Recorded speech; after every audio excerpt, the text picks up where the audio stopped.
और फिर मैंने बताया शॉर्ट और करंट लायबिलिटीज होती है। लायबिलिटीज का मतलब ही होता है ऋण लेना, ना कहीं से भी हम ऋण ले रहे हैं।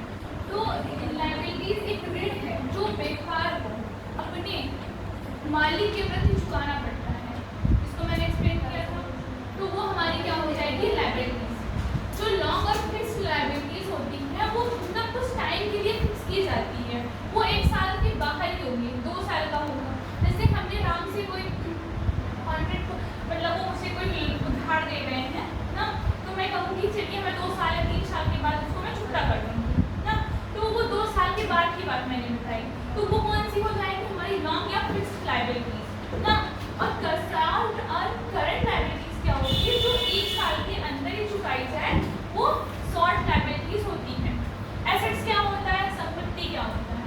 संपत्ति वही होता है जो हम कंपनी के लिए यूज करने के उद्देश्य से खरीदते हैं ना। उसको हम चाहे थोड़े टाइम के लिए यूज करें या लंबे टाइम तक यूज करें, तो वो क्या हो जाएगी, हमारी एसेट्स, संपत्ति होगी ना। फिर इसलिए मतलब मैं अगर प्रॉपर डिफिनेशन दूँ तो संपत्ति एसेट्स वह संपत्ति होती है जैसे कि जो कंपनी के संचालन के लिए सहायक होती है ना। तो वो हमारी क्या हो जाएगी, संपत्ति। जैसे कंपनी को संचालित कर रहे हैं तो कुछ चीज़ों का यूज होगा, तो वो हमारी क्या हो जाएगी, एक संपत्ति हो जाएगी। फिक्स एसेट्स, आप कोई भी सामान लेंगे, हर चीज़ का ऑब्जेक्ट नहीं होता है तो वो हम हमेशा बेचते ही रह जाएं ना। तो वो फिक्स एसेट्स हम ऐसा लेंगे जो कुछ दिन के लिए मैं यूज़ करूँगी या बहुत दिनों के लिए यूज़ करूँगी, तो वो हमारी एसेट्स हो जाएगी, फिक्स एसेट्स ना। और जो थोड़ी टाइम के लिए मैं यूज़ करूँगी वो हमारा क्या हो जाएगा, करंट एसेट्स। अब कैश आप ले लीजिए, आप कैश लेंगे तो कैश को आप मतलब वो तो रुकेगा नहीं, कैश आप यूज़ करेंगे, उसके बाद वो क्या हो जाएगा, किसी और के पास जाएगा। एसेट्स तो है हमारा, लेकिन वो हमारे पास हम प्रॉपर में यूज़ नहीं करते। तो 500 का नोट लिए तो क्या 500 रुपये ही वो मैं रखी हूँ, दूसरा आ रहा थी, दूसरा वो पैसा गया, दूसरा आएगा। फिर जैसे कि उन्होंने बताया कि न्यूज़पेपर, तो न्यूज़पेपर में क्या होगा, न्यूज़पेपर ले रहे हैं तो हम उसको कुछ वर्क करेंगे, वो खराब हो जाएगा, फिर हम दूसरा न्यूज़पेपर लेंगे, तो वो हम थोड़े टाइम के लिए यूज़ कर रहे हैं, तो वो हमारी क्या हो जाएगी, करंट एसेट्स। एक्सपेंस क्या हो गया, व्यय, मतलब व्यय का मतलब जैसे खर्चा। एक्सपेंस क्या होगा, आपका खर्चा ही होगा ना। व्यय शब्द से ये तो तात्पर्य निकल रहा है क्योंकि क्या हो जाएगा, एक खर्चा होगा ना। जब कंपनी किसी वस्तु को खरीदने, कंपनी से संबंधित वस्तु को खरीदने तथा उत्पादन से संबंधित कोई खर्च करती है, तो वो हमारा क्या होता है, व्यय होता है।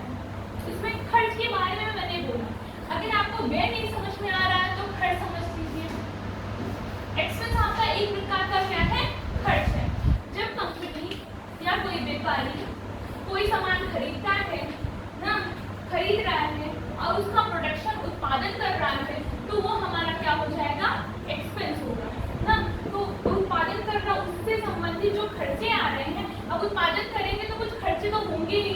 आप रॉ मटेरियल लेके आएंगे, रॉ मटेरियल जानते हैं कच्ची सामग्री हो गई, फिर उसके बाद उस सामग्री को लाने में भाड़ा भी लग रहा है, तो फिर उसके बाद क्या होगा, फिर कुछ चीज़ें हमारे कच्चे से हो रहे हैं, कुछ पक्की सामग्रियाँ होंगी जो पहले से ही निर्मित होंगी, तो उसको भी लाएंगे, उससे संबंधित भी भाड़ा लग रहा है। तो ये सब क्या हो रहा है, आपका एक प्रकार का कंपनी में खर्चा ही तो हो रहा है ना। तो फिर एम्प्लॉइज को रख रहे हैं, वो आके कार्य करेंगे, तो वो जैसे कि उसको सैलरी देंगे, सैलरी भी आपका एक प्रकार का खर्चा ही है। मैंने बताया ये एक्सपेंस होता है वो, तो वो सब क्या होंगे, हमारे एक्सपेंस। आपको डेफिनेशन में सब इतना बताना है। एक्सपेंस व्यय वह होता है जो व्यापारी ना, व्यापारी अपनी कंपनी में उत्पादन करने के लिए खर्च करता है ना, जैसे कि खर्च करता है, वो एक्सपेंस कहलाता है। अगर हम किसी प्रकार का खर्च कर रहे हैं तो हमारा एक्सपेंस होगा, अपने लैंग्वेज में जाना चाहिए। वो खर्च किससे संबंधित होना चाहिए, कंपनी से संबंधित होना चाहिए। डायरेक्ट एक्सपेंस, डायरेक्ट एक्सपेंस प्रत्यक्ष व्यय, जैसे कंपनी से मतलब कोई चीज़ें ये होती है कि ये खरीदी नहीं जाती, मतलब बेची नहीं जाती, जो चीज़ आप खरीद रहे हैं ना। सबसे पहले कि हम क्या करेंगे, कोई सामान जाएंगे खरीदेंगे ना, खरीदेंगे तो वो हम खरीद रहे हैं, उत्पादन के लिए भी कुछ खरीद रहे हैं। ओनली हमें खरीदने की बात करते हैं, मैं कुछ उत्पादन के लिए खरीद रही हूँ, कोई सामान खरीद रही हूँ, तो वो हमारा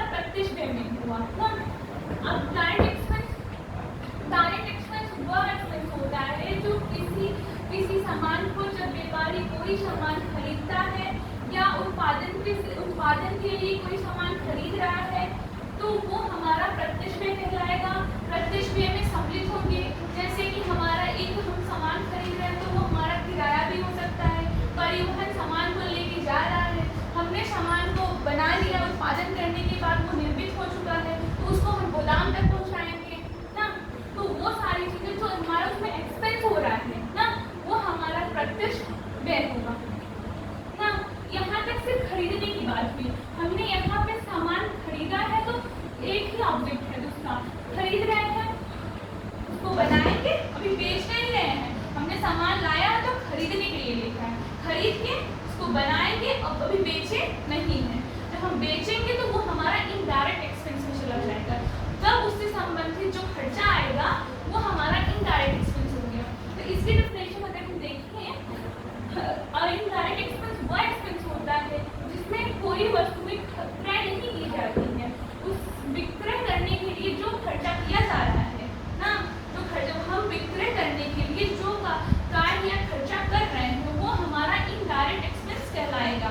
इनडायरेक्ट एक्सपेंस जैसे कि व्यापारी आएगा, मैं उसको पैकिंग वैकिंग करके रखी हूँ, तो वो आएगा सामान लेगा ना, तो हमको ये भी तो करना होगा, हमको पता लगाना पड़ेगा कहाँ पे कौन सी चीज़ हम लोग खर्चा करेंगे, कहाँ कौन सामान लेगा ना, उसको रखेंगे। तो उससे रिलेटेड कुछ क्या खर्चे होते हैं वो हमारा क्या हो जाएगा, इनडायरेक्ट एक्सपेंस। जैसे इनडायरेक्ट एक्सपेंस आप इस बारे में कोई बताएगा इसमें?